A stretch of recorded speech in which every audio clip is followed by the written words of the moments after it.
The stakes have never been higher. The competition has never been stronger. 42 drivers, 25 rounds. One will be crowned champion.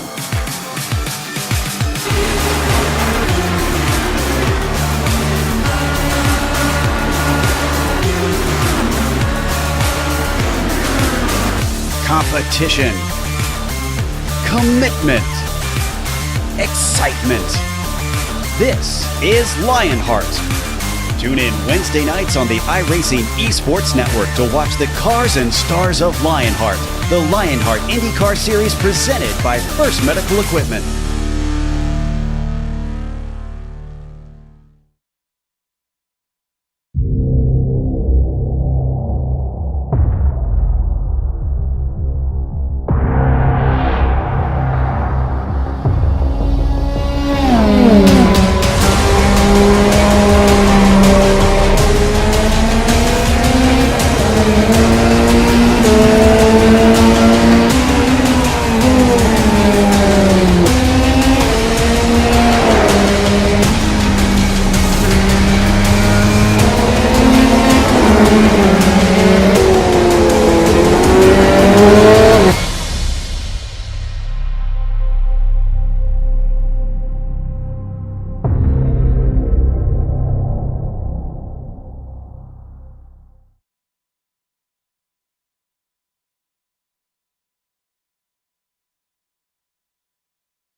This is the original esport racing game. This is iRacing.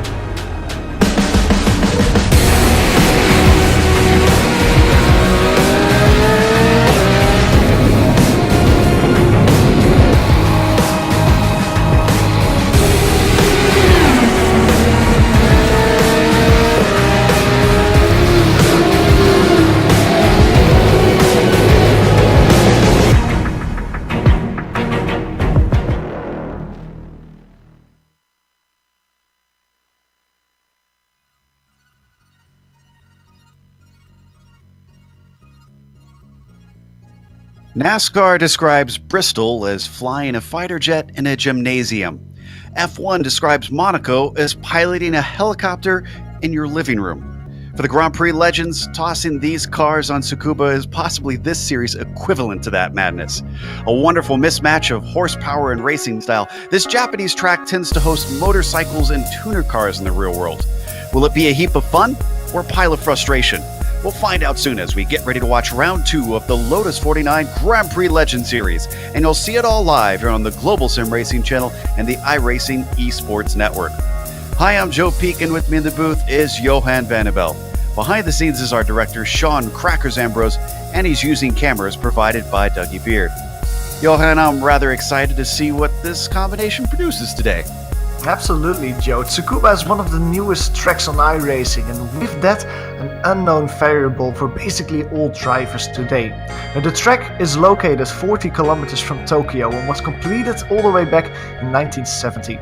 The venue boasts 2 different courses, a small and twisty 1000 track and a bigger 2000 version, and on the latter one, we'll see the Lotus 49 today. Now, most races here at Tsukuba are time attack competition events, a racing category that's extremely popular in Japan.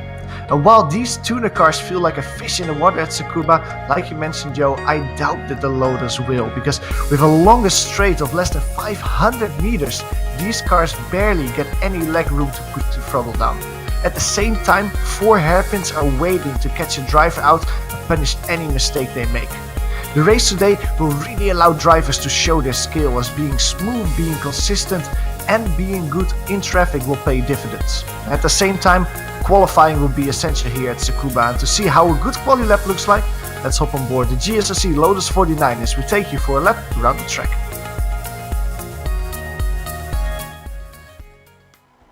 Alright, we're in the GSRC Lotus 49, so let's do a lap around Tsukuba. Down into turn 1, you'll probably see some pass attempts because all of the other hairpins have a compromised entry. You'll have to wait patiently to find the power so as not to spin the wheels too much, and then before you know it, you'll be weaving your way through 3 and 4. It's really tough to get the car settled while also getting the most out of the braking for the hairpin of 5. There's a fair bit of banking here, but it's still going to feel achingly slow. You won't always be able to track out fully because immediately you've got to switch sides for 7. It's a rare medium speed corner, and it'll be important to learn how to carry your speed through here. After that, you'll just have to feather the throttle on the approach to 10. Once again, it's got a really awkward braking zone, but it might be slightly more feasible to go on the attack into this corner.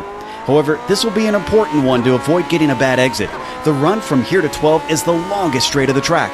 Unlike most cars, you do need to slow up a fair bit for this last corner, so passes might be a slightly more common sight. It's a very late apex in this sweeping bend, but hopefully, if you've kept it all together, you've now finished a lap around Tsukuba.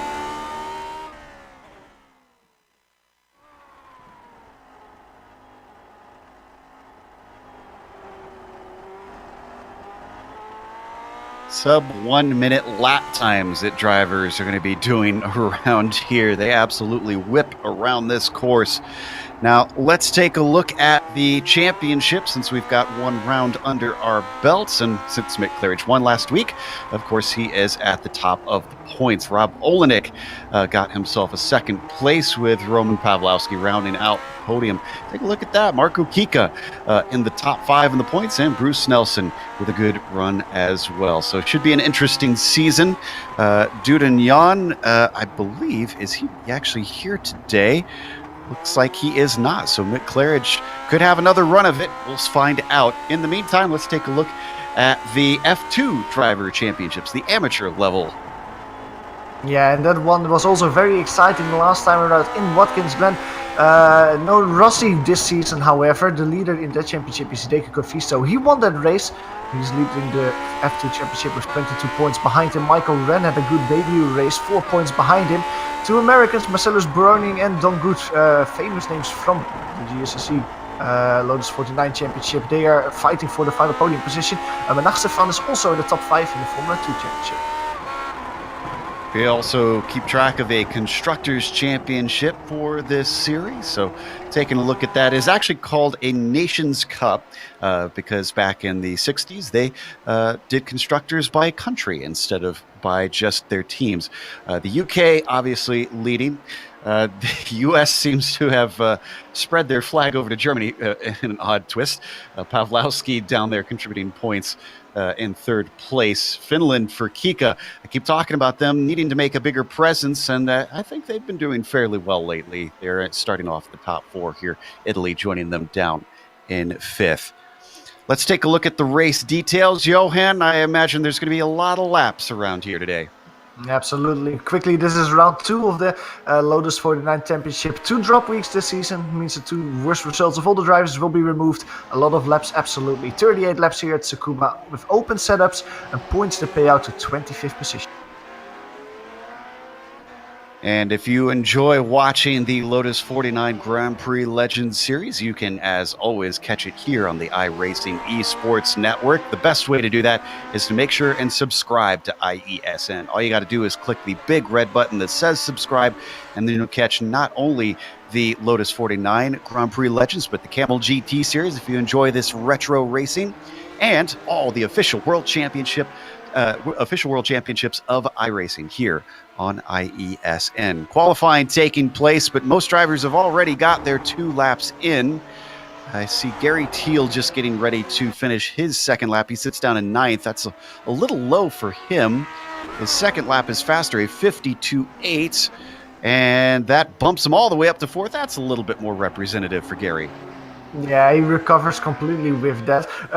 Big upset, however, is that Mick Claridge is not leading the pack at the moment. As we're looking at Colin at the moment, who's down in P14. Mick Claridge with a 52.3 was 1.5 tenths slower than Rob Olenek. Now, Rob, last week at Watkins Glen, was one of the drivers that was doing very well in qualifying as well. He couldn't seal the deal on the race, but getting qualifying a good qualifying result here, Joe, and getting pole position, that's really one step that you need to grab the victory. It will be so difficult to overtake. This will be fascinating to watch. I'm trying to remember if Rob has had a victory before in this series. I feel like he may have. He's certainly shown up and shown quite a bit of speed, which is impressive considering he's come over from the Camel cars where the Nissan doesn't exactly race like this Lotus 49. Qualifying, in the meantime, has already finished, so let's go through the starting grid. Rob Olenek, as we mentioned, on the pole with Mick Claridge in second, then row 2 starting with Ove Tranger on the inside. Gary Teal will start 4th next to him. Matt Wright on row 3 in P5 with Bruce Nelson starting 6. Ian Haycock will be P7 and Mark Kika 8th. Then it is Hugh Haycock starting 9th, followed by Daniel Sadro rounding out the top 10. Just outside of it is Francisco Javier Gutierrez in P11. He shares row 6 with Terry Worf. Michael Reinhardt, a new name, he starts the race in P13 just in front of Colin Cocker. Christopher Blackmore starts the race in P15 just in front of Jasmine Beach. The last driver with a timed lap in qualifying is David Sanchez. The last driver on the grid didn't set a qualifying time. That position belongs to Wesley Johnson. He will start in P18. And we are doing a rolling start in this series. Will be slightly different, but it's actually a very short rolling start in this series. You can see they start on the backstretch coming towards turn 12 behind the Porsche pace car. Just waiting for the rest of the drivers to grid up. Then we can go racing for 38 laps. Looking back from outside of the Porsche, the car of Rob Olenek getting a great opportunity potentially to steal a win over Mick Claridge. He is going to have to fight hard, almost a reversal of roles. It is typically Mick Claridge who is ahead of the likes of Michel Dudignon, trying to hold him back at certain tracks. Let's see if Rob can step into Mick's shoes and maybe play a defensive guard for as much of the race as possible. Or maybe he will just simply run away. Mick looked a little bit quicker in the warm-up. That could be reversed here once they get to race pace. Just Wesley Johnson left to come out onto the grid, and now he's out there. So we take off, rolling behind the Porsche pace car, and immediately it will duck into the pit lane. Olenek has to wait patiently before getting the green flag to be able to pass the pace car. We've seen some black flags earlier this week. As it gets behind the pit wall, green flag is out here for round 2 in the Grand Prix Legends Series. A good start for Rob, but already a bit of a threat from Mick Claridge around the outside of turn 1. A little bit of contact behind them for 4th. That was Matt Wright and Gary Teal. Teal losing another position as Snelson trying to get by him. He's much better on the brakes down into 5, though. What an amazingly courageous move from Gary Teal there. Bruce Nelson gets chucked up in the hairpin, has to completely cause a concertina effect. A lot of cars checked up because of that. Side by side for the next couple of corners. We have a spinner in the back, that's Francisco Javier Gutierrez. But all on the front, it is still Rob Olenek leading from Mick Claridge. That rolling start really helped him consolidate his lead. Mick Claridge couldn't find his way past. Over Trangerate is looking behind him to get that P2, P1 position. Already he is very, very close behind Olenek, though. You can see putting immense pressure. And they've got Ove Trangrade staying right with him. In fact, it's about a 4-car breakaway for the moment. Matt Wright sitting in 4th before you get a first gap back to 5th. One retiree, Christopher Blackmore, was one of the casualties in lap 1. He's out of the race. Colin Cocker, big crash in turn 1. Colin Cocker, Javier Gutierrez as well came together. Colin got very loose in turn 1. Javier took too much speed there and two collided between each other. Take a look at the replay. Gutierrez just a little bit too hot. He loses a position due to that incident to Sanchez. Watching Coker down in the first corner. Just starts to lose it. The rear comes around. Probably thought he was clear, unfortunately. Just another driver making a mistake in the same corner. Wound up clattering them together. The train rate, as we go back live, we still see what happened with that incident on board from David Sanchez. You can see both of them colliding, trying to thread the needle immediately there, getting a few positions. Now up front, it's still the top 3 that we saw before, Rob, Nick and Ove Trangrate. Ove Trangrate is really pushing though, Joe. Last time around, as they came out of the final corner, the Norwegian was close to losing it with how wide he was going through that corner. He kept it on the grey stuff, however, barely. He can still follow behind the Matt Wright. He cannot really follow suit. He's dropping farther and farther away. Gary Teal as well, trying to drive away a little bit and succeeding from Bruce Nelson. So we look back at that battle for 5th place. Bruce Nelson also being trailed by Marco Kika and Daniel Sadro. In fact, I almost say you could say that Hugh Haycox and Ian Haycox are part of that train. Just a lot of cars very close together. Interesting that there hasn't been much spread here. Yeah, you can see that like a lot of the cars are spreading out a little bit. They are not close together, as you can see moves happening very quickly, but they are close enough to pounce on a mistake if the driver in front just makes a mistake and loses a little bit of time. So you can see that at the moment Marco Kika, Cedro, both Haycoxes, they are just waiting to see what will happen in front of them and are ready to pounce on any opportunity that they will get. This is on board with I believe Ian Haycox, Hugh Haycox, excuse me. We got 2 of them here today. Still right up underneath Daniel Sadro. A little bit of braking here into turn 12. Now, I haven't actually raced on this track. I've only done laps here for our lap guide. Johan, do you think passes are possible? Because I feel like there's just enough braking that we couldn't see people attempt it, at least into turn 12. That's probably the best place to make an overtake, yeah, but it's so difficult, mostly because it's not a direct corner. It has a very long radius, and that makes it only more and more difficult to actually make the pass there. If it was a a small hairpin like you have on several other places in the track, it would have been way simpler because the braking would be harder. You have a bit of braking there, but I think it's too little to see an easy overtaking move there. It will just be very difficult to pass here, regardless of which corner you are. In the meantime, maybe we can go to P2 at the moment, because Mick Claridge, he's being reeled in by over-triangulators as they come through the last corner. The Norwegian is right on his gearbox, though he loses 1 or 2 car lengths as they come out of the final corner. But Rob Olenek, he's creating a little gap to the 2 drivers behind him.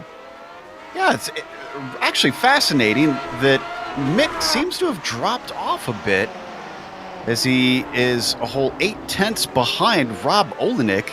Not sure if maybe this is due to setup. It is pretty hot temperatures on the track, Johan.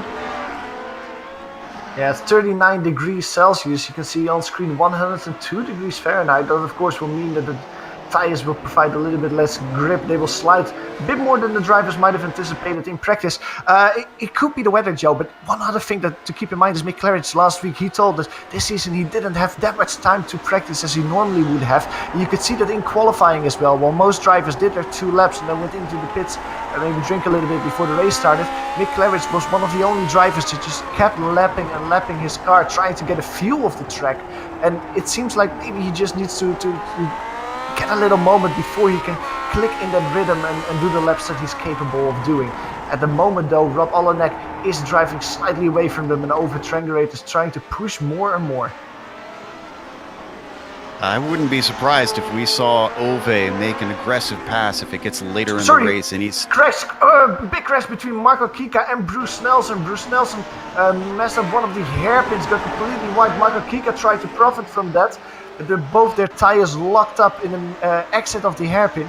That sent the Finnish driver to the wall. We can see it here to a replay. Late move from Marco Kika, trying to go to the inside of the corner there, trying to make that pass on Bruce Nelson there on the exit. They just lock tires, sends Kika to the wall. Now he can still continue. I do think that he needs to make a pit stop to repair his car. Yeah, he actually goes to the pits, and I think that might be race over for Marco Kika. Oh, that's a shame.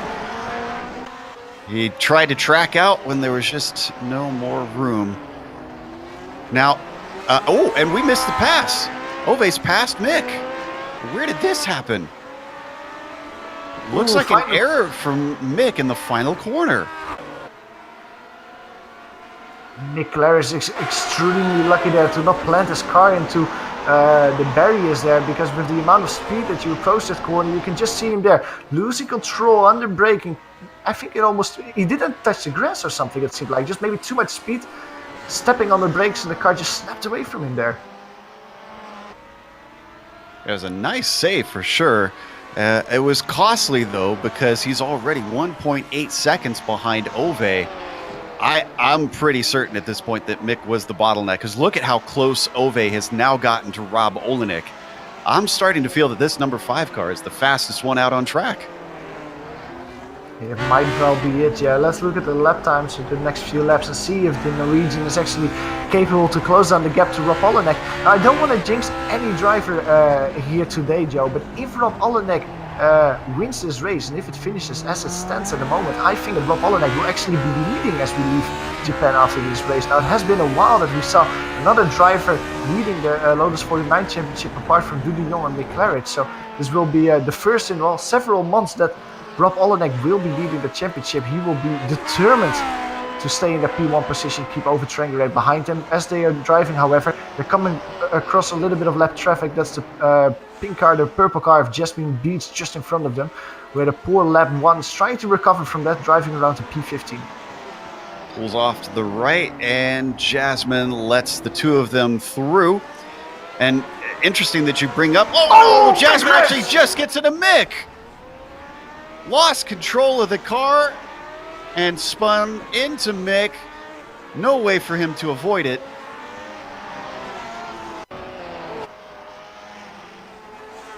So we're watching the replay now. Jasmine was being nice and polite, pulled out of the way, but just lost control of the car. Yeah, just mispositioned herself. You can see the right-hand tires going on the grass, on the curbstones, and when going back on the throttle, the car just spins out because it lacks the grip on the right side, and right in front of Mick Claridge. We go to a replay from on board Mick Claridge. There was nothing he could do. He saw the left car going out of his way, tried to send it to the inside, and was just collected than a passenger after they make contact. Well, that will definitely hand the lead over to Oldenik as long as he finishes the race, essentially, at this point. And I was about to say when that happened that it's interesting that you brought up who's led the championship between Mick and Michelle. Other than that, the only other major player that's led championship points is the car in second place, Ove Traingrave. Exactly. It's going to be interesting to see if Ove Traingrave can close the gap. We mentioned it before. Last time around, there was literally nothing between the two drivers. In thousandths of a second, they were the same. This time, however, it is a 52.7 for Rob Olenek, a 52.5 for Ove Traingrave. It's 0.2 of a second advantage for the Norwegian. He's closing down the gap. Now, while we're looking at this battle, maybe put some emphasis on the driver in P3, Matt Rice. We haven't seen him a lot today, apart from his overtake lap 1, turn 1 on Gary Thiel. That was the overtake paid dividends for him because he started in P5. After everything that happened, he is now driving for a podium position, winning 2 positions. That's a very good result from Matt Rice, P3. Right now, Gary Thiel 1.8 seconds back in 4th. Not sure if Thiel will be able to catch him, as right now Matt Wright's fastest lap is about a 10th faster than Gary's. Fastest lap of the race at the moment belongs to Ove Traingrave. So I was right a little bit earlier. He is the fastest car on track. Continues to try to reel in Rob Olenek, but it is slow going. About 7/10 between them. Yeah, last time around, Ove Traingrave lost 0.2 of a second to Rob Olenek, so the advantage that he lost he gained last lap, he immediately lost. Now let's go to the battle for P8. That's the one between Terry Worth and Michael Reinhardt, 2 drivers that started a little bit in the back of the field, P12 and P13 respectively. They stayed out of trouble, winning 4 positions, both of them so far this race. And Terry Worth just on a very, very comfortable, very consistent drive here at Tsukuba. Keeping behind him Michael Reinhardt, not under a lot of pressure at the moment. He's able to just focus on his own laps, focus on his own rhythm. Just trying to get a very good, very strong top 10 result here. We were talking about it before the race, this being a track that is included with your iRacing subscription. It means everybody owns it. And we've seen some new faces show up. Michael Reinhardt, one of those that I don't believe we've watched here in the Lotus 49 Grand Prix Legends before. Terry Worth as well. I don't think I've seen that name quite yet. Work their way around the final corner. Worth doing a good job, though, fending off the likes of Reinhardt, just keeping him at arm's length.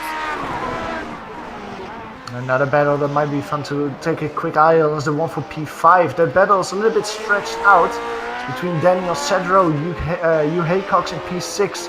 Marco Kika behind them. He's not part in that battle. He's driving around P14, 2 laps down. He's back out on track. This battle for P5, however, is basically the culmination of a good race for Daniel Cedro. He started in P10, winning 5 positions in the progress. He really made some steps in the early parts of the race, Joe. Winning 5 positions so far, staying out of trouble. Now, at the moment, the gap between himself and Hugh Haycox is slightly diminishing. Hugh is around 0.2 a lap quicker. This track, we said it before, it's very hard to overtake. So even if Hugh is around 0.2 quicker per lap than Daniel Cedro is, it will be another story to actually make that overtake. We've got a little bit of attrition here today. An 18-car field started the race and only 14 left driving. Even with what seems like a somewhat small number of 14 cars, I have to imagine traffic only going to become more and more of a headache as the leaders start to catch the tail of the field. They are coming up on 11th. That's Colin Coker soon. Rob Olenek going to be the first to reach him. He's got just about a straightaway to the next car. Let's maybe go back to Rob Olenek for a second, because we were focusing on the battle between himself and Ove Traingrave a few laps ago. That battle, look at the gap between the two, has grown to almost 2 seconds. That's not because Rob Olenek is suddenly a lot quicker. It's more that Ove Traingrave is a lot slower now. The last 4 or 5 laps of the Norwegian have been very shabby, to say the least. Around half a second slower than he was before on average. He is now nearing the 53s. Actually did a 53 last time around. That's costing him a lot of time. Certainly is. Up to 2 seconds now. The number 5 car is seeing a chance at a win slip away. Rob Olenek's got to be feeling good. Question is, can he hold out up here in the lead? We haven't seen him in this position very often, at least here in the Lotus 49s, and I'm curious to see if he can hold it down, because he's still got half the race left to go to keep from making mistakes. And one little mistake, he's close enough to Ove that he could overtake him. Absolutely, and you know, if overtraining rate is 2 seconds behind you, you know that it's going to be a danger that he's going to launch an overtake before the end of the race anytime. But at the same time, Rob Olenek is one of the drivers that has been growing a lot in the Lotus 49. He's getting more and more consistent, more and more experienced, and I think that this would be a perfect culmination of that season's worth of experience that he's gathered so far to finally grab his first race victory here at Tsukuba of the season. He's doing at least a good job so far. The gap between him and overtraining rate is starting to slightly decrease, but roughly stay the same. There's not a lot between them at the moment. The two of them are driving away, however, from Matt Wright. He's now around 10 seconds behind them in P3. Matt Wright, however, is being reeled in a little bit by Gary Thiel. Slowly but surely, few tenths per lap. You know, as we ride on board with Tranquerade, I'm noticing something. Oh, as Olenek we see has a big slide up ahead of him, but Tranquerade does as well, so it doesn't help him as much as he could. But that's sliding. We talked about the hot temperatures out on this track. I think a lot of people maybe assume, Johan, that this car is meant to slide, but I don't think they realize how much damage you can do. I wonder if that's why Ove is falling back, because he tends to be one that, let's say, slides more than other drivers. But that was really evident in qualifying. I don't know if he actually caught that as he goes for a tremendous slide through the last corner there, laying down some really thick lines of rubber there in the last corner. Overtraining after his qualifying laps actually tried to complete the circuit several times, but just drifting around the corners. Now I don't know if there was a way of just adapting to the temperatures and seeing how you can take the slides better, but he is for sure someone who slides a lot. That's really his driving style. Very aggressive, just throw it in the corners, see where it ends up, and then just full throttle again out of the corners. But with this temperature, your tires just heat up tremendously, and that will really reduce the amount of grip that you have. So it is almost more beneficial to just calm down, make sure that you don't push 100%, but maybe just drive 95% so you conserve your tires a bit more. At the moment, both P1 and P2 are still pushing very hard. You can see that with the amount of sliding that both drivers are doing. Again, over Tranquerade, big slide through the last corner though. It almost seems like that's really his preferred racing line through there. Looking at the gap between him and Rob Olenek, it's actually helping a little bit. He wins around a 10th in that final corner by sliding like that, even though that lap he was 2 tenths slower than Rob Olenek in front. We had another accident. Ian Haycox, in his eagerness to try and get by the lapped car of Christopher Blackmore, unfortunately spun the tires a little too much. You could see he's missing the nose of his Lotus.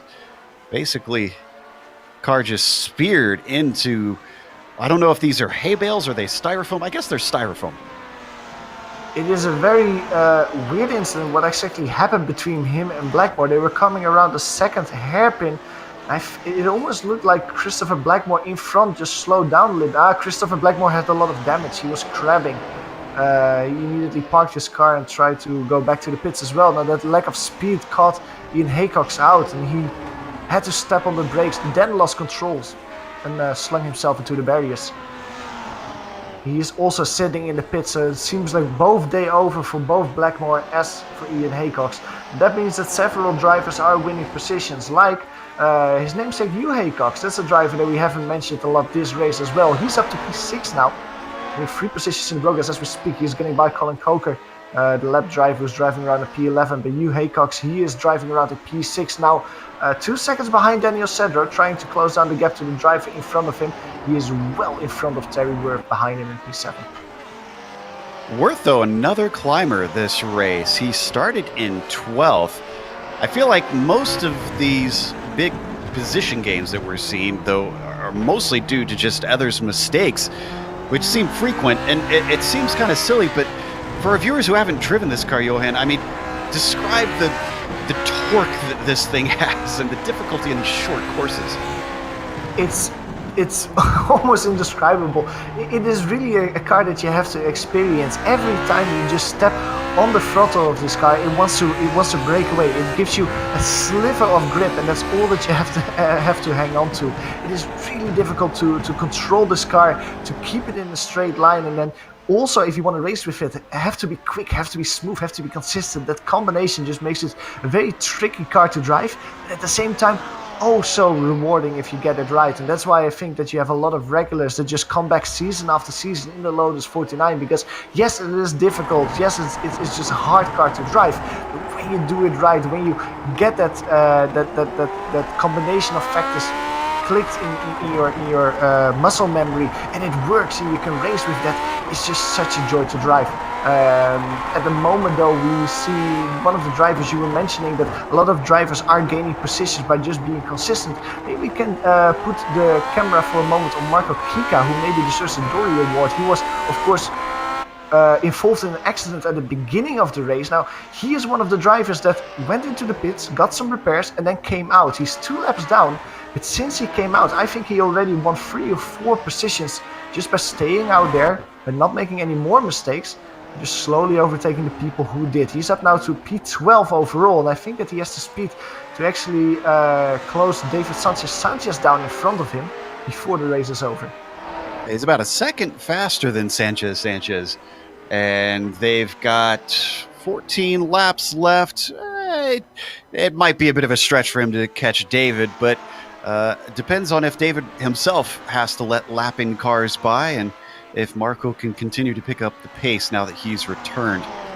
Speaking of pace, I'd like us to check back in on the leaders. Ove Trangrade stopped the bleeding. It's still hanging at about 2 seconds behind Olenek, and they are continuing to pull away from Matt Wright. It is a whole 11.5 seconds to the driver in third. So once again, Trangrade keeping Olenek honest, though just not in attacking position. Yeah, and I think that Rob and Ove are really, well, basically at arms standoff at the moment. They're staying 2 seconds away from each other for basically the last 10-15 laps. The gap that is decreasing, however, is between Matt Wright and Gary Thiel. There's only 1.5 seconds between the two of them. I think as they're about to cross start-finish line, it's going to decrease even more. Gary Thiel is just slowly but surely closing down on the Australian in front of him. Looking as they come cross start-finish line, the gap has decreased to only 1.2 seconds. So Gary Thiel is coming, and he's looming larger and larger in the rearview mirror of Matt.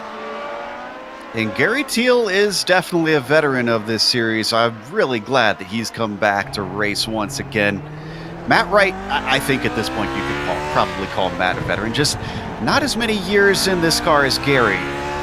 Still, it'll be fascinating to see if Gary catches him, especially if it's late in the race, how aggressive and how he'll manage to try and overtake Matt if he can. Right on board with Gary for the moment. Yeah, because that's of course one of the things we mentioned before. The tires are just having a difficult time with all the sliding that's going on, with the high temperature that's going on. If an experienced driver can just drive in such a way that he can cool his tires down a little bit more than someone who tries to get everything out of it at the beginning of the race, you will really see that advantage at this part with around 10 laps to go, where you just have cooler tires and you can drive quicker lap times. Gary Thiel decreasing the gap. It's now less than a second between himself and Matt Wright. I think that 2-3 laps from now he will be on the gearbox and trying to make a move. Now, making a move here, Joe, will be very difficult. We theorized a little bit where are good overtaking opportunities. I think the final corner is probably one of the better opportunities, or just tuck yourself in the gearbox in the final corner and try a lunge on the inside of turn 1. That's kind of what I was thinking too, is since these cars don't really suffer from the aero wake that modern F1 cars do, you really could follow behind someone in that fast final corner and then try the heavy braking of the first hairpin, but we haven't seen much of that so far, so maybe this is just better in theory and a lot harder in practice as we continue to see Gary Thiel try to close in. It's now down to a second between himself and the number 9 of Matt Wright. Lot of battles are closing in, however. We mentioned Matt Wright and Gary Thiel. That battle's closing. Rob Olenek and Ove Trangrade, 1.6 seconds between them, also closing. At the same time, Terry Worth and Michael Reinhardt are also only 1 second away from each other. That's the battle for P7. So a lot of cars are catching up to each other in the final 10 laps of this race. we're seeing more traffic become a bit of I wouldn't say a problem, but definitely a concern for drivers. They had to go by Jasmine Beach, who dutifully stayed out of the way on the front stretch. Thankfully did not interrupt the fight as Reinhardt continues to chase Worth. Ooh, good exit off of 5 and 6. We're looking at Olenek here, our current leader in the race, who is led since the start from pole. Yeah, but let's go to the battle for P7 because that's probably the closest one we have at the moment. Michael Reinhardt in his debut race, we think, coming out of the penultimate hairpin, around 3-4 car lengths behind Terry Worth. He was a lot closer in the infield section, but through the penultimate hairpin, he lost a little bit of time in front of him. Terry Worth sliding a lot, losing a lot of time in the final corner. You can see Michael Reinhardt immediately closing out 2 car lengths. He's now right in the gearbox. He can make a lunge to the inside. Who's later under braking? Basically roughly the same, both of them taking different racing lines. You can see Terry Worth struggling there to keep the grip, keep the car in a straight line. Michael Reinhardt has to step on the brakes to avoid him. Cannot profit from that and bring it side by side, but it's safe to say that it seems like Michael Reinhardt is quicker at this point, Joe, and Terry Worth is maybe overdriving his car, losing a lot of time, but just sliding way too much. He definitely looks like he's got him rattled as Worth continues to be a little bit offline in a number of places. Now he actually goes defensive down into the final hairpin. Reinhardt just stalking behind him, staying in those tire tracks in 8th place. Falls back a little bit. A good exit out of that final hairpin for Terry Worth. Saves him, but oh, he's hot once again into the final corner. I'm not sure if that's just his racing line. It's an unusual line, but it seemed to have worked okay. But it is very difficult to, even if the car in front makes a mistake like that, to still have more momentum and try a lunge in turn 1. This time around in turn 1, Terry seems to be a lot smoother, and you can see that he doesn't lose as many car lengths. But again here in the second hairpin, it's the second hairpin here where he loses a lot of time, and in the final hairpin where he just slides too much. The rest of the track, Terry is kind of on par with Michael Reinhardt behind him. Michael has a good run there through the S's, good enough that he can take a look on the inside, and this must be frustrating for the DX driver as well, that you can just notice that you're a lot quicker, but you cannot find your way past. Once again, up to that final corner. Let's see what line Terry uses this time. That looks a lot more traditional. So that is not the normal line those previous 2 laps. Terry seems to have calmed down, and that stretches him away from Reinhardt. Going up to 3rd, Gary Thiel has caught right. Yeah, exactly. Less than half a second between them two at the moment. Less than 2 car lengths between the two. What a great racing line from Gary Thiel through the final corner. He pushes out a little bit too much at the end, a little bit too much understeer for him. That hurts him in his battle for turn 1, but Matt right in front of him. Way too wide through the first corner. This will give Gary Thiel a sliver of hope. He's really close as they reach the S's to the second chicane. 2 car lengths between the 2 drivers. Gary Thiel trying a wider line. Way more sharp in that corner, way more sharp on the apex, but it doesn't help him to put his car side by side. He is looking feisty, however, Gary Thiel. It looks like he's quicker, Joe. When these laps go fast, it is now 8 to go. It didn't feel like that long ago. We said we're only halfway through. Off this final hairpin, Matt Wright trying to apply the power carefully as he moves it up through the gears. Lest you think these cars are slow. Up into this final quarter, they get up to 140 miles an hour. Matt Wright a little hot into there. Gary Thiel took a look. Now he's going to try and come off the corner stronger. Defensive move by Matt Wright. Thiel ducks to the inside, but just doesn't have the nose in. Goes back to the racing line. Tries to square off the corner, but can't get it off of there as strongly as the number 9 car. Great defense from Matt Wright, also great attacking momentum from Gary Thiel. He tried to look on the inside, tried to sell the dummy there, go back to the outside, but he was just too little too late under braking there. He had to consolidate his position and set himself up for another move. Now, as they go through the infield section, you can see visually on screen that he's losing several car lengths to Matt Wright. I think he's a little bit too far to try and move this time around as they go through the penultimate chicane. At the moment, there's a little bit of traffic in front of them in the form of Ian Haycox and Colin. Let's see, that is Colin Coker. They're still 2-3 laps away from them. However, as they go through the final corner, again, different racing lines. You can see Gary Thiel really clubbering the curbstones while Matt Wright tries to avoid them with any means necessary as they reach turn 1. Under braking, Gary Thiel once again closing down around 1 car length as to get the car slowed down. Not close enough to try and move. credit to Matt Wright for being able to get this far when I'm sure he saw Gary Teal coming slowly but surely with each lap. And now that he's there, he's certainly holding him at bay. He's got to do it for 6 more laps, actually more like 5 more laps at this point, as they're close to the end of this one. Off the hairpin. Once again, Matt Wright looking incredibly smooth on the throttle, and that is preventing Gary Teal from being able to have a go. Will this lap traffic have an effect on the battle as Teal gets less than a car length behind now through the final corner? This is one of the closest we've seen, but just not close enough down the pit straight. A little bit of lap traffic in front of him. That's Colin Coker. Let's see if he gets out of the way. And yes, as he gets out of the way. Little slide from Gary Teal as he was obscured by the left car, I think, because Matt Wright was just behind him. Both of them avoided them. Now we don't have to go to it. In the meantime, Rob Olenek over Trangerade. That gap is staying around 2 seconds. So I don't think that we'll see a move from over Trangerade for the lead. But this battle, 43, is really heating up. Who will get the final podium position? Gary Teal, like you said, Joe, he seems a lot quicker overall, especially under braking. He makes a difference compared to Matt Wright. But Matt Wright is quick where he needs to be. He's quick on all the exits. He's smooth enough to make sure that Gary Teal cannot put his car side by side on the end of the straights. As to go through the final corner now, once again you can see the car of Gary Teal just squirm a little bit as he touches the curbstones. Wins him around half a car length, but not enough to try and move here through turn 1. Car of Matt Wright throwing up a little bit of dust there. Doesn't hurt him, however. Gary Teal has to stay behind him. Only 4 more laps to go, and Gary Teal knows that he basically has 8 more opportunities, 7 more opportunities now to get by Matt Wright and get a podium position. And if you're just joining us, this is the battle for third that we're watching between Wright and Teal. We are in round 2 of the Lotus 49 Grand Prix Legends Series. This is the first time these drivers have taken to this track in this series.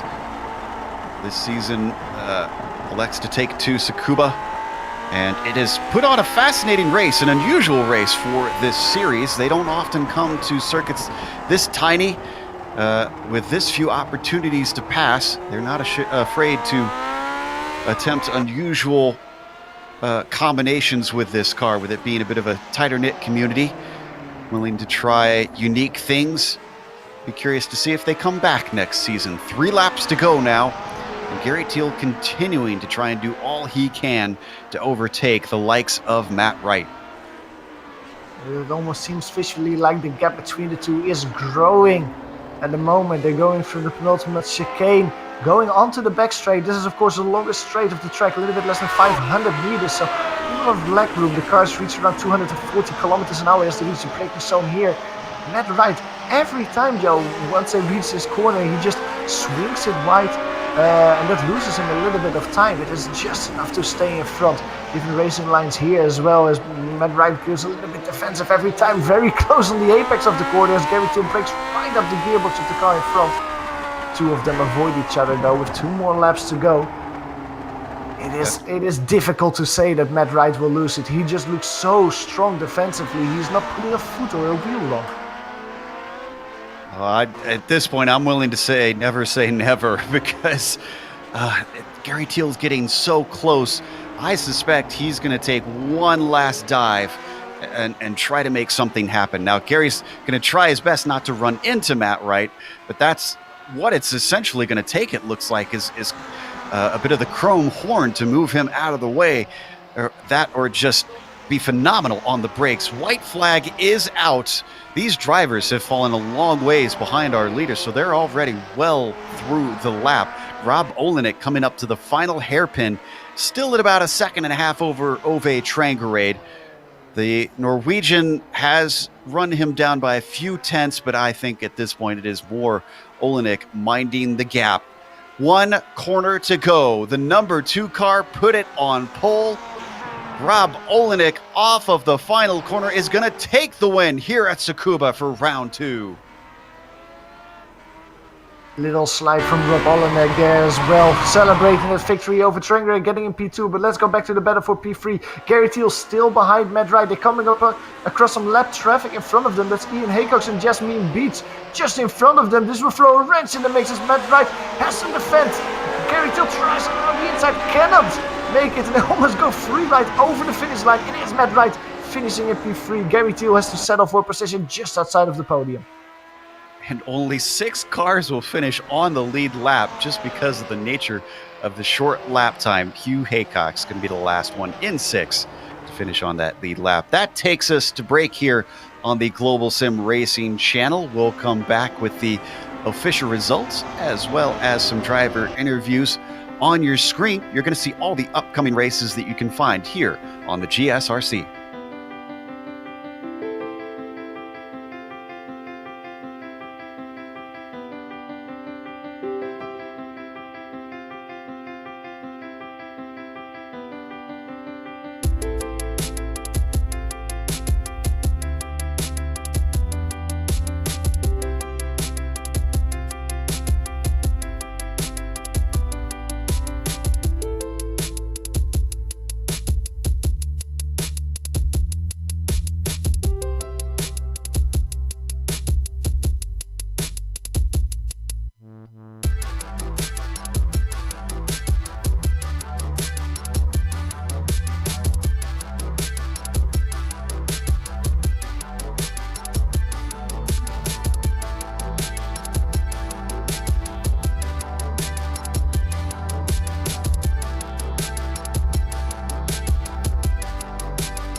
Welcome back to Tsukuba. It was an intense race for the lead, even though we didn't see many pass attempts. Rob Olenek had Ove Trangerade breathing down his neck the entire way. For a little while, it was Mick Claridge, but unfortunately, lap traffic just had an error in front of him, took him out early on. You can see first for Rob, second for Ove, third for Matt Wright, who himself had a nice battle with Gary Thiel. Thiel was within 0.2 of a second for much of this race. but unfortunately could not find a way to get by. Teal has to settle for 4th. Daniel Sadro, nice quiet run to 5th from 10th on the grid. Hugh Haycock's taking 6th behind him. Terry Worth as well, climbing from 12th to 7th, the first driver to be lapped in this race. Michael Reinhardt was trying to get by Terry, but he only finishes in 8th today. Then 9th goes to Francisco Gutierrez, and Colin Coker winds up 10th. Michael Kika is the one winning the Dory Award today. After his crash at the beginning of the race, he continues and actually finishes the race P11, 2 laps down of the rest. Jasmine Beach finishes 5 laps down just in front of David Sanchez, who retired a few laps before the end. Then we have a bunch of retirees that, saw some misfortune early in the way. Ian Haycock's retired, finishes in P14. Mick Claridge, the unfortunate victim of that car spinning just in front of him, classified in 15th place, so probably a drop week for Mick today. Bruce Nelson classified P16. Christopher Blackmore just behind him, and Wesley Johnson didn't see the green. He is classified in P18. We've got Daniel Sadro ready to talk to us from that top 5 finish. Let's bring him into the booth and see what his perspective is. He fell off a little bit from Gary Teal late in the race, but still coming from 10th on the grid up to 5th. Daniel, that's got to feel pretty good. Oh yeah, as a result, I'm really pleased. I kind of stuffed up qualifying, and I should have been a little bit farther up, but kind of just had some fortunate turn 1 where I got around the Haycockses, and then just had a couple people fall off in front of me, and then I just kept it on the pavement, and that ended at 5th place. We had some pretty hot conditions, at least on the track surface. The air seemed to be pretty good for the virtual fans, but this didn't seem like a good combination for hot conditions out there, because a lot of drivers looked like they were slipping and sliding around. What did it feel like for you? Oh, definitely. I had to make a couple setup adjustments to just make my car a little bit less slippy. And I had to really watch my acceleration, and especially my braking. It just had to do that to keep going. Well, we were kind of talking about whether or not we'll see this return on the schedule. What's your vote as a driver now that you've experienced it in race conditions? Oh, well, it's kind of a lot like Lime Rock Park without the hill. It's very narrow, it's very short, so you have a lot of traffic. And I should say that the traffic, for the most part, just was they tried so hard to stay out of our way, and I really appreciate it. I think it's important that we run different tracks, and having something like this along with something like Le Mans it's great to have that sort of variety. So I'm in favor of it coming back. All right, we get a yes from Daniel Sadro. Congratulations on a top 5, and we hope to see you next week. All right, thanks. See you guys. Up next, Johan's caught up with our winner. We need to figure out if this is the first win on broadcast for Rob, as Johan checks it out. It is. Yeah, congratulations. We were wondering that so much in the race, but it is your first win in the Lotus 49, right? On a broadcast, definitely. Yeah. Awesome. Well, congratulations with that. What a race it was, however. You grabbed pole position, of course, in qualifying. Was that like the ingredients to win the race here? Was it essential to win, getting the pole position? I think so. If you can get the pole and then not make any big mistakes, it's really hard to get by. So I knew Mick would go hard in the beginning. Luckily, he didn't get by me. I honestly think the rolling start helped a lot, because he probably, upped his pressures like he normally does if he doesn't get pole, and he was going to take off. But I got lucky. You got P1 in turn 1, and you didn't lose it after that. Now, of course, Mick had his problems during the race, and you were basically threatened for the rest of it by over-triangulate. You finished 2 seconds in front of him at the end, but that gap wasn't 2 seconds the whole race. It basically was a yo-yo between, less than 1 second to 2.5 seconds. What actually caused that? Was it the temperature that just warmed up the tires too much? Was it traffic playing a factor in that? What caused it to fluctuate that much?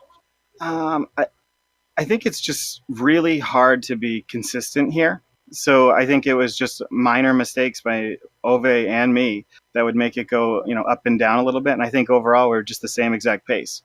So it was, I'd make a little error, get a bad exit, he'd catch me a little, and then vice versa. The traffic was interesting. It doesn't seem like it really affected either of us much. I didn't think it did. They were really great. I mean, everybody was really good with traffic, and I don't think it slowed us up at all. We just had Daniel Cedro in the booth. Joe asked him if he liked Tsukuba. He got a yes vote from that. I wanted to ask you the same question. Like, you have one race in the Lotus 49 now at Tsukuba. Is this a track that you would like to see again next season, or is it something like, I prefer other tracks, longer ones like Brands Hatch next week? I like it. I don't know what it is about the track. I like it. A lot of concentration on this track, which I like. There's not much, and a lot of errors can be made. So it really is going to come down to who can mentally, keep it together the best. So I like that kind of track. Well done. Well, mental victory for sure. Congratulations, Rob, with your victory. Go enjoy the champagne. You've earned it. Thank you. See you guys later. That was Rob Allenek speaking with us, our pole sitter and victor here at Tsukuba, and the leader in the championship going away from Japan. And it's going to close up our broadcast. So we are going to thank, of course, the Lotus 49 community for bringing us back for another season of coverage. And a thank you to iRacing for putting us on the iRacing Esports Network. Make sure to subscribe that you don't miss a moment here on IESN. Thanks to the companies that provide the software and hardware for our broadcast listed here on your screen. And additional thanks go to Junior Lalonde, who provide our wonderful music. See the screen for how to get a hold of more of her great work. Thanks to the team today, Johan, Sean, and Dougie. If you'd like to find out more about GSRC, including upcoming races, you can find it at globalsimracingchannel.com. You can also check us out on social media. We're on Twitter at GSR Channel, Facebook at Global Sim Racing Channel, and Instagram at GSRC_Graham. If you head on over to our YouTube page for GSRC, you can make sure and subscribe to our channel as well. We have lots of great racing action coming up all weekend and all week long. The next race for this series is going to be Brands Hatch, as was mentioned. That'll be Saturday, March 30th at 9:30 a.m. Eastern. We also have upcoming races for other series listed on the screen, so check those out and mark them down on your calendar. But until next time, race clean, race hard, see you on the track.